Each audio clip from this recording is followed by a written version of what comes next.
신명기 13장 1절에서 5절 한 절씩 교독하고 5절을 거치겠습니다. 신명기 13장 1절에서 5절 제가 1절 먼저 읽습니다. 너희 중에 선지자나 꿈꾸는 자가 일어나서 이적과 기사를 내게 보이고 그가 내게 말한 그 이적과 기사가 이루어지고 너희가 알지 못하던 다른 신실을 우리가 따라 행하고 말할지라도 너는 그 선지자나 꿈꾸는 자의 말을 청종하지 말라. 이는 너희의 하나님 여호와께서 너희가 마음을 다하고 뜻을 다하여 너희 하나님 여호와를 사랑하는 여부를 알려 하사 너희를 시험하심이니라. 너희는 너희의 하나님 여호와를 따르며 그를 경외하며 그의 명령을 지키며 그의 목소리를 청종하며 그를 섬기며 그를 의지하며 함께 있습니다. 그런 선지자나 꿈꾸는 자는 죽이라. 이는 그가 너희를 애굽 땅에서 인도하여 내시며 종되었던 집에서 속량하신 너희의 하나님 여호와를 배반하게 하려 하며 너희의 하나님 여호와께서 내게 행하라 명령하신 도에서 너를 떼어내어 말하였음이니라. 너는 이같이 하여 너희 중에서 악을 제할지니라. 아멘. 감사합니다. 아버지 예수님, 예수님의 은혜와 평강이 넘치시기를 축원합니다. 아멘. 아멘. 오늘 함께 읽으신 신명기 13장 1절에서 5절 오늘 본문을 토대로 거짓 선지자에 대한 자세 제목으로 말씀 받겠습니다. 거짓 선지자에 대한 자세. 우리가 어제 그저께 나눴던 말씀이죠. 가나안 땅에서 이스라엘 백성들이 들어가서 유의해야 할 일, 그것은 역시 우상 숭배, 하나님 외에 다른 것을 섬기는 것에 대해서 절대로 손을 잡지 말라. 악마와 손을 잡지 말라. 죄악과 손을 잡지 말라. 이거죠. 끝나버려요 그냥. 마음을 뺏기지 말라. 이렇게 말씀드렸습니다. 그래서 이제 말씀 그대로 지켜 행하고 오직 말씀만 따라라. 예수님만 따라야 될 줄로 믿습니다. 이렇게 유의해야 될 것을 말씀하셨고, 오늘 본문 말씀은 이스라엘 자체에 대해서 발생할 수 있는 거짓 선지자에 대한 언급이 나옵니다. 이스라엘 안에서 나타나요. 이제 하나님 백성 내에서 나타날 수 있는 거짓 선지자에 대한 얘기고요. 오늘날에도 많은 거짓 선지자들이 현재 활동하고 있습니다. 자, 그래서 우리의 신앙을 유혹하고 미혹하는 그런 경향이 있습니다. 이것을 우리가 진리의 말씀으로 분별해야 될 줄로 믿습니다. 우리가 잘 분별해야 돼요. 아니면 까딱하면 막 흔들려요. 시간 뺏기고 돈 뺏기고 그냥 막 당장 흔들리고 막 이래요. 우리가 잘 분별해야 됩니다. 자, 거짓 선지자에 대한 자세 같이 한번 보겠습니다. 자, 첫 번째로 유혹하는 자들을 경계하라. 이렇게 말씀하셨어요. 3절 같이 읽겠습니다. 3절 시작. 너는 그 선지자나 꿈꾸는 자의 말을 청종하지 말라. 이는 너희의 하나님 여호와께서 너희의 마음을 다하고 뜻을 다하여 너희 하나님 여호와를 사랑하는 여부를 알려 하사 너희를 시험하심이니라. 아멘. 정말로 하나님을 사랑하는지 하나님께서 때로는 시험하시고 흔들어 보신다는 거예요. 테스트해 보시는 거죠. 유혹하는 자를 경계하라. 아하방을 하나님께 심판하실 때에 아하방이 완전히 이세벨이라고 하는 이방 여자를 갖다 얻어가지고 그래서 이제 이방 신상을 섬기고 바알과 아사랴를 드리고죠. 심판하실 때 하나님께 어떻게 하시냐면은 거짓 영을 보내셔요. 거짓 영은 그 장면이 나오는데 열왕기상 22장 22절 자 이렇게 기록됩니다. 한 영이 나와 여호와 앞에 서서 말하되 내가 나가서 거짓말하는 영이 되어 그의 모든 선자들의 입에 있겠나이다. 여호와께서 이르시되 너는 꾀하겠고 또 이루리라. 나가서 그리하라. 하나님께서 거짓 영을 보내셔요. 그래서 거짓 영이 거짓 선자들에 들어갑니다. 그래서 전쟁이 벌어지는데 나가면 이깁니다. 이렇게 꾀었어요. 그래서 이제 그 말 듣고 나가서 죽습니다. 하나님께서 이렇게 거짓 영을 보내기도 하십니다. 그러니까 우리가 정신 바짝 차리고 오직 우리가 이런 것들을 거짓 선지자들과 거짓된 영들을 구별하고 분별하는 그 기준은 말씀밖에 없는 줄로 믿습니다. 예수님 딱 붙잡으면요 다 보여요. 예수님 붙잡아야 보이는 줄로 믿습니다. 예수님은 딱 시선 고정시키고 우리 마음과 우리 시선을 딱 고정시켜야 돼요. 딱 고정시키고 정신 바짝 차려야 돼요. 안 그러면 이게 흔들려요. 자, 여러분들 여러 번 강조 말씀드렸지만 아무리 또 강조해도 지나치지 않는 거. 우리의 신앙은 역시 은사 중심이 아니고 말씀 중심이어야 될 줄로 믿습니다. 딱 그런 거예요. 철저히 하나님 중심, 예수님, 말씀 중심, 교회 중심. 이걸 이제 개혁주의자들이 원리를 만들 때에는 그냥 만든 게 아니에요. 성경 전체에서 쫙 끌어서 엑기스를 짜고 해가지고 딱 정제해서 만든 거예요. 역시 칼빈이다 이런 얘기 하는 거예요. 칼빈을 우상화시키는 게 아니에요.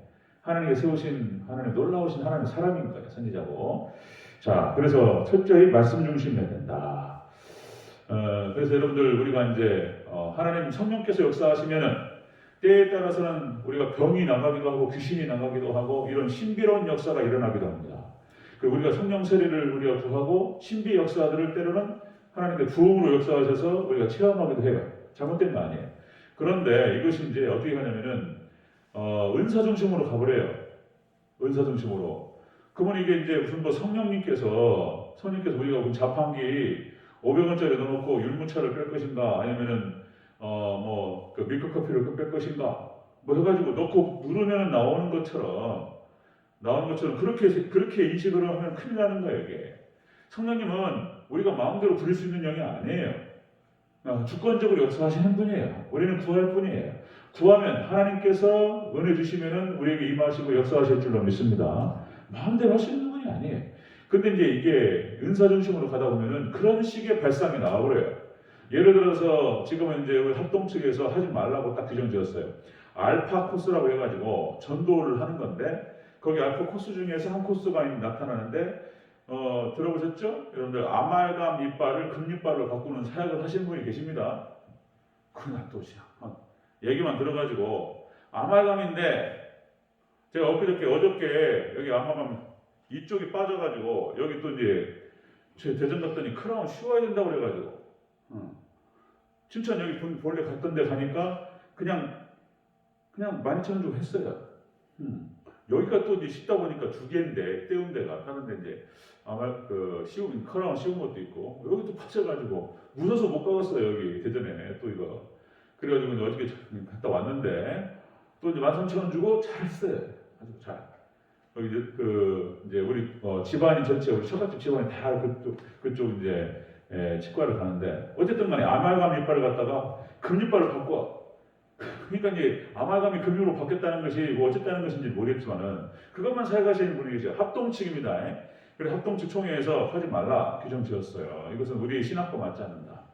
그러니까 이제 그쪽에 은사 중심으로 가시는 분들은 그것만 하세요. 성경 강의하지 않습니다. 성경 해석 이런 거 몰라요. 기도 세게 한다는 거야. 기도 세게 하고 기도 세게 해가지고 우리 이적이 나타난다는 거야. 그러니까 사단이 와가지고 역사를 해버려 그냥. 그래가지고 예언의 연사랍시고 해가지고 이제 그런 분들 제가 또 순복음교 출신이다 보니까 여러 번 만났어요. 그런 경험이 또 많아요. 그러니까 그냥 예언의 연사랍시고 또 이제 성도들 현혹시킵니다. 그런 경우가 허다해요. 자, 그러니까 여러분들 이렇게 아셔야 됩니다. 여러분들 신비주의와 자유주의는 뿌리가 같아요. 세상성입니다. 세상성. 전혀 성경 중심도 아니고 말씀 중심도 아니에요. 세상성이에요. 교회 안에서 이제 이런 일이 벌어지는데 세상성을 우리가 이제 복음에 대한 본질을 잃어버리고 말씀에 대한 중심을 잃어버리면 사단이 들어와요. 그래서 이것을 현혹시켜요. 그리고 왜곡시킵니다. 그런 일이 교회에 많습니다. 제가 직접 들은 얘기예요. 명성교회라든지 여기 새로운 교회도 마찬가지입니다. 그러니까 말씀이 칼같이 살아있지 않으니까 이상한 것들이 들어와요. 교회가 커지다 보니까 제가 무슨 얘기를 듣냐면 예를 들어서 이제 비슷한 전도회가 있잖아요. 60대 사람이 많으니까 60부터 65세까지 그 선교회가 있어요. 그럼 나이대로 딱 잘라가지고 60부터 65세, 55세에서 60세 이게 나이대로 쫙 있습니다. 그러면 이제 그 나이대에서 서로 밀어주고 끌어주고 다 그렇게 하는 거예요. 뭐 그것이 나쁘다고 말할 수는 없어요. 그런데 그렇게 하다 보니까 그것을 바라보고 교회에 나오시는 분도 많아요. 뭐 그게 나쁘냐? 꼭 나쁜 건 아닌데 그게 나쁘다고 말씀드리는 게 아니고 복음에 대한 본질을 잃어버리다 보니까 신앙은 없고 그래서 그냥 그것만 바라보고 교회를 나오시는 분이 계세요. 또 혹시 신앙이 좋은 척 하셔. 그분들이 또 신앙이 좋은 척 하셔요. 그래가지고 서로 뭐 사업 있으면 밀어주고 끌어주고 하면서 이제 서로 이렇게 이제 뭐 활성화되고 그런다고 하는데 사실 내막을 들여보면 신앙이 없다니까요. 그런 경우 허다해요. 명성교도 우리 세론학교에도 인맥과 학맥과 뭐 다 결혼을 해가지고 그냥 꽁꽁 묶어놨어. 이렇게 못 떠나게 결혼해가지고 다 하고 사돈이고 막 이래. 또 이게 학맥과 지연을 묶어가지고 똘똘 뭉쳐놨어요. 이게 또. 그래가지고 뭐 기분 나빠도 못 떠나. 또 이게 애매해지게 왜곡되는 것을 볼 수가 있습니다. 뭐 축구반 족구반 있는데 그 나쁜 건 아니에요. 그렇게 할 수 있어요. 근데 그것이 이제 왜곡되면서 변질되면서 이제 어떤 뭐 하나님 복음 중심의 관계가 아니고 그렇게 이제 그냥 인간 세상성이 되어버리는 거예요. 우리가 조심하고 경계해야 될 줄로 믿습니다. 정신 바짝 차려야 돼요. 자, 이 말씀하시는 거예요. 거짓 선지자에 대한 그런 자세로 세상성에 대한 미혹을 경계하라. 이런 말씀입니다. 세상성에 대한 경계하라. 그 관점에서도 이것을 볼 수 있습니다. 마태복음 7장 22절 23절. 그러니까 이제 그날에 많은 사람이 나더러 이르되 주여 주여 우리가 주의 이름으로 선지자 노릇하며 주의 이름으로 귀신을 쫓아내며 주의 이름으로 많은 권능을 행치 아니하나이까 하리니 그날에 내가 저들에게 밝히 말하되 불법을 행하는 자들아 내게서 떠나가라 하리라. 그러니까 선지자 이름으로 막 이런 일을 했는데 전혀 말씀과 상관없었다는 거예요. 하나님 말씀에 불법이라고 말씀하세요. 말씀에 순종하고 말씀을 따라가는 이런 것이 아니었다는 거예요. 신앙이 아니었어요. 그러니까 불법을 행하는 자들아 내게서 떠나가라 이렇게 말씀하시는 거예요. 선지자 노릇하고 무슨 뭐 귀신을 쫓아내고 이럴 수는 있어요.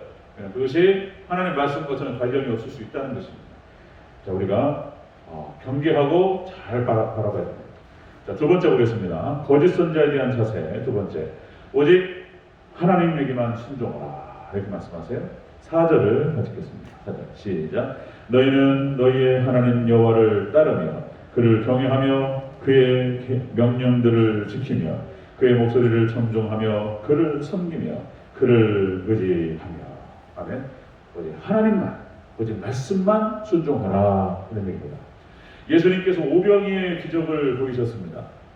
예수님께서 갑자기 어떤 사람이 나타났는데 놀라운 기적들이 벌어져요. 그러니까 예수님의 손에 의해서 병자들이 고쳐지고 막 죽은 자가 살아나고 그러니까 많은 사람들이 예수님을 따랐습니다. 그러니까 이제 오병이의 기적도 마찬가지인 거예요. 막 5,000명, 남자만 5,000명, 한 2만 명 넘게 운집해 있는데 예수님께서 오병이의 기적을 베푸셔가지고 난리 나버렸죠. 그런데 예수님께서 이제 그렇게 기적을 베푸시고 천국 복음을 증거하셨어요. 천국 복음. 인자가 죽어야 하겠고, 말씀에 순종할 것이며, 복음을 증거하신 거예요.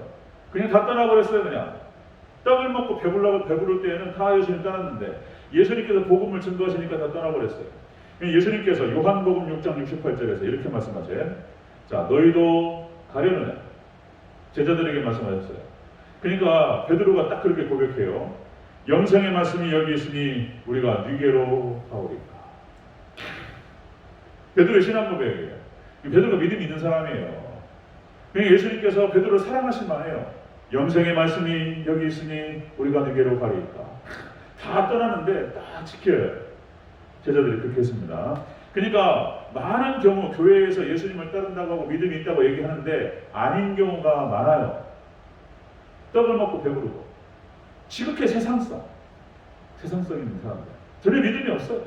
그냥 여기서 엮여가지고 그냥 관계를 맺어가지고 서로 사업 밀어주고 끌어주고 이러면서 관계성 무슨 동아리 모임도 아니고 이렇게 변질되고 왜곡될 그런 우려성이 많습니다.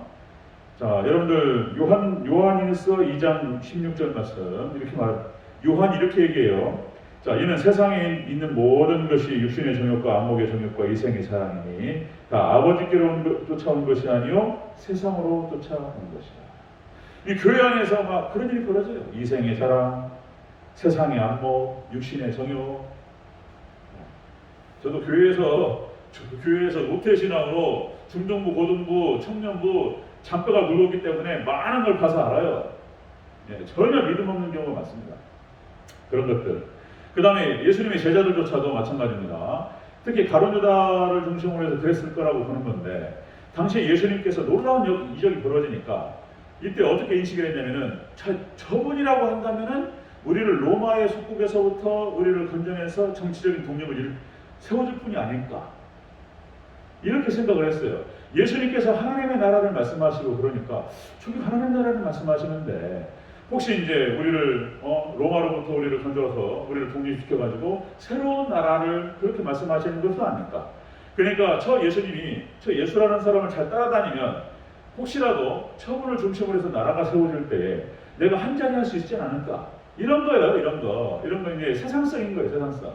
거기 안에는 무슨 예수님의 십자가의 도도 없어요. 예수님의 십자가의 도, 무슨 제자도가 어떻고 이런 건 전혀 관심이 없습니다. 하나님의 나라를 위해서 예수님을 따라가고 희생하고 섬기고 십자가 지고 이런 거 없어요. 그냥 잘 따라가서 여기서 한 자리 하면 좋은 거예요. 돈을 얻고 권력을 얻고 이런 것입니다. 지극히 세상적인 거예요. 지극히 세상적인 거예요. 이런 것들이 여러분 교회 안에 있습니다. 여러분들 이런 책이 있어요. 부흥과 부흥주의의 차이점. 교회 안에서 목회자들이 또 잘못될 수도 있어요. 그러니까 이제 부흥과 부흥주의, 부흥이라고 하는 것은 실질적인 성령님께서 오셔가지고 놀라운 부흥의 역사가 벌어지는 것이 부흥이고, 부흥주의는 완전히 또 세상 거 끌어다가 교회만 키우면 되는 것으로 생각하는 거예요. 그런 경우가 얼마나 많은지 모릅니다. 전혀 말씀과 상관없고 성경과 상관없어요. 그냥 교회만 키우면 돼. 그러니까 막 다 끄집어 와요. 막 경제학, 심리학 해가지고 무슨 여러 가지 방법론 끄집어가지고 교회를 막 부흥시켜. 사람만 많아지면 부흥인 거예요? 전혀 그분과 상관없고, 그 교회의 일원들이 예수님의 십자가의 도와 예수님을 따라가는 데 전혀 관심이 없어요. 네. 그런 이상한 교회가 나올 수 있어요. 교회가 아니에요, 거기는. 그러니까 완전 세상성으로 그냥 끄끌 뭉쳐가지고, 그러니까 욕을 먹는 거예요. 교회가 세상 욕을 먹는 것입니다. 그러니까 그때도 말씀드렸죠. 미국적 복음주의를 조심하라. 미국적 복음주의를 조심하라. 이런 책이 있어요. 이런 책. 그 내용을 들여다보면 그런 거예요. 그때 말씀드렸죠. 빌 하이빌스 목사님이 지금 제가 최근에는 안 찾아봤네요. 윌로우 크릭이라고 하는 교회, 큰 교회를 짓고 순전히 그냥 인간 중심으로 해가지고 성도들을 고객으로, 클라이언트라는 거예요. 고객 만족 시스템. 어디서 성경에서 그런 말이 있냐 말이에요. 지금 그런 개념이. 그러니까 퍼포먼스를 한다는 거예요. 퍼포먼스가 뭔 말이냐면 연기하는 거예요. 연기. 목회자가 여기 강단에 서가지고 연기합니까? 하나님 말씀을 갖다가 이렇게 막 찬양하면서 막 은혜 받은 척하고, 그 철퇴를 맞은 일이죠. 거짓된 거예요. 거짓된 것이 강단에 있고 여기 무대에 막 있는 거예요. 퍼포먼스 한다는 거예요. 제가 흥분하면 안 되는데, 이거 흥분해야 돼요. 또 이 거짓된 것들이 교회 안에 있기 때문에. 그 다음에 여러분들 세들백 교회 리고렌 목사님, 우리 한국교회 한번 휩쓸었습니다. 그 구분을 못하는 거예요. 목사님들이. 뭐냐면은 목적이 이끄는 삶이라고 하는 책이 있었습니다. 목적이 이끄는 삶이라고 하는 책을 교회에 들여와가지고 청년들 스터디 공부 시켰어요. 성경 공부 시간에. 목적이 이끄는 삶. 세들백 교회의 이야기. 리고렌 목사님의 책인 거예요. 여러분들 교회가 목적이 이끌어갑니까? 한번 생각해봐야 돼요. 교회를 목적이 이끌어갑니까? 하나님께서 역사하시고 예수님께서 끌어가시고 말씀께서 끌어가시는 것이지. 어떤 목적을 세워가지고 목적을 쫙 향해서 쫙 끌어가면 이건 실용주의인 거예요. 실용주의. 세상성. 그런 목적이 이끄는 것은 교회만이 아니고 다른 어떤 집단이라든지 회사라든지 동아리라든지 다른 집단 다 할 수 있는 거예요. 교회는 다른 거예요. 교회는 하나님께서 말씀께서 지배하셔야 되는 줄로 믿습니다. 하나님께서 하시는 것이지. 하나님 살아서 역사하시는 것이지. 목적이 이끌어가고 이런 거예요. 실용주의예요. 이거 세상성입니다. 또 말씀드리면 긍정의 힘, 조엘 오스틴의 먹고 긍정의 힘, 로버트 셜러 목사님의 이런 다 미국 사람들이 미국이 타락해버려서 다 아닌 분도 많아요. 훌륭한 분도 미국 안에 훌륭한 목사님, 신학자도 많습니다. 다 그런 건 아니에요. 이렇게 일부 잘못된 분들이 계신 거예요. 교회 안에. 우리가 이것들을 다 잘 분별하고 우리가 경계해야 될 줄로 믿습니다. 우리는 오직 철저히 말씀. 첫째, 오직 예수님, 예배, 그리고 제자도, 우리 예수님만 따라갑니다. 예수님만 바라봐야 돼. 안 그러면 이것들이 와가지고 헷갈려요. 그 세들백 교회 이런 리고렌 목사님이 그런 표현을 써요. 부자 되는 비결. 부자 되는 비결로 하나님 의지하래요. 이게 뭔 말인 거예요? 모르겠어요. 뭐가 목적이에요? 지금 부자가 목적이고요. 하나님 의지하는 건 수단이 된 거예요. 지금. 성공하는 비결이 예배래. 뭔 얘기라고 했어요? 성공이 목적이고 예배는 수단인 거예요. 하나님이 수단이 되어버렸다니까요? 거꾸로 뒤집어졌습니다. 하나님이 목적이고 예배가 목적인 줄로 믿습니다. 하나님만을 섬기고 예배가 목적이고 하나님께 경배하고 하나님께 주시기도 하시고 안 주기도 하시는 거예요. 따라올 수도 있고 안 따라올 수도 있는 거예요. 이거는 부차적인 거예요. 우리는 목적이 철저히 삼위일체 하나님만을 따라가는 것인 줄로 믿습니다. 이게 우리가 딱 우리 시선을 예수님에서 딱 떨어뜨리는 순간 이상한 것들이 막 들어옵니다. 너무 말이 길면 안 되고요. 자, 거짓 선지자에 대한 자세. 세상성의 유혹을 경계하라. 두 번째, 오직 하나님만을 섬기라. 마음을 다해서. 세 번째입니다. 세 번째, 거짓 선지자에 대한 자세 세 번째. 자, 선지자나 꿈꾸는 자는 죽이라. 죽이라. 5절 같이 읽겠습니다. 시작. 자, 그런 선지자나 꿈꾸는 자는 죽이라. 이는 그가 너희를 애굽 땅에서 인도하여 내시며 종되었던 집에서 성령하신 너희 하나님 여호와를 배반하게 하려 하며 너희 하나님 여호와께서 내게 행하라 명령하신 도에서 너를 꿰어내어 말하였음이니라. 너는 이같이 하여 너희 중에서 악을 제할지니라. 아멘. 말씀을 왜곡해요. 그리고 우리의 마음을 세상으로 돌려요. 거짓 선지자들 이렇게 하는 거예요. 그럼 저게 거짓 선지자인지 구분이 안 돼요. 이제. 오직 예수님 딱 기준. 그리고 말씀으로 딱 보는 거예요. 자, 이들은 죽이라. 이게 뭔 말이냐면은 이런 거짓 선지자들이라든지 꿈꾸는 자들을 잘못된 자들을 단절하라는 뜻입니다. 정말로 냉혹하게 끊어야 돼요. 성경 바짝 차요. 안 그러면요 누룩이 퍼지는 것처럼 다 퍼져버려요. 다 죽어요. 이제 이걸 절단하지 않으면은 이거 정말 냉정하게 그냥 냉혹하게 끊어버려야 된다는 거예요. 죽여버리래. 그냥 돌로 쳐 죽이라는 거예요. 또 무서워요. 하나님께서 말씀하실 때. 그만큼 심각하다는 거예요. 이것이. 형제도 안 돼요.